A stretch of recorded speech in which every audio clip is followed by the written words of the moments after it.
പ്രിയപ്പെട്ടവരെ, നിങ്ങൾ നോക്കൂ, ലോകത്ത് ഏറ്റവും വലിയ ലഹരി എന്ന് പറയുന്നത് അത് സ്നേഹമാണ്. അതും മുത്തുനബിയോടുള്ള സ്നേഹം. മുത്തുനബിയോടുള്ള സ്നേഹത്തിന്റെ ആ തട്ട് ഖിയാമത്ത് നാളെ വരെ താണു തന്നെ നിൽക്കും.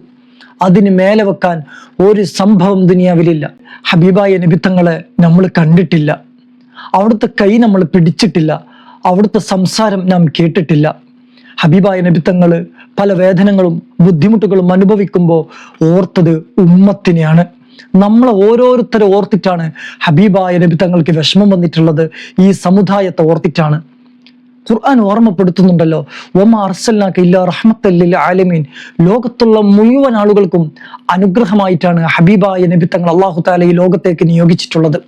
സഹോദരങ്ങളെ, നമ്മുടെ ദുനിയാവും പരലോകവും രക്ഷപ്പെടണമെന്നുണ്ടെങ്കിൽ മുത്തുനബിയോടുള്ള സ്നേഹം നമ്മുടെ ഖൽബിലുണ്ടായിരിക്കണം. അള്ളാഹു തൗഫീഖ് നൽകുമാറാകട്ടെ.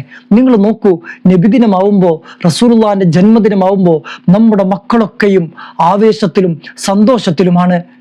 പ്രിയപ്പെട്ടവരെ, നാം പല ലഹരികളെ കുറിച്ച് നാം കേട്ടിട്ടുണ്ടാവും.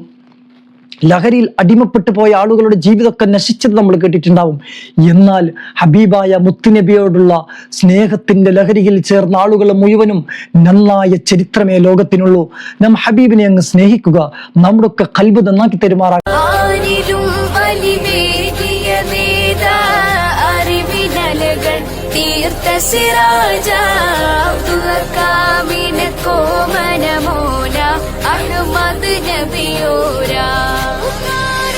Ya Rasulallah